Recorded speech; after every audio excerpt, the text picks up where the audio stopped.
Yan na, katong palakat nga ni atras si Marcoleta sa pagkasenador, sa pagdagan ng senador, diara yung gipangita sa iyang kuan, sa iyang tubag.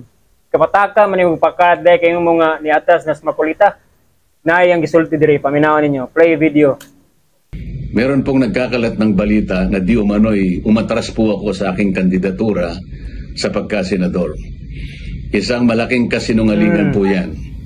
Sapagkat, kagaya po ng nasabi ko, ngayon po ay wala ng atrasan. Ang kanila po ang ginagamit ay yung balita noong nakarang eleksyon na kung saan ako'y umatras. Pero ngayon, sinabi ko na po at sasabihin ko pa uli sa inyo ngayon. Mo. Wala na pong atrasan ngayon. Yan pong nagpapakalat ng balita na yan, palagay ko, ay yung mga kasamahan ng aking mga kasama na nang-agaw sa akin ng kopya. Mga salbahe talaga yan. Huwag po kayong maniniwala sa kanila.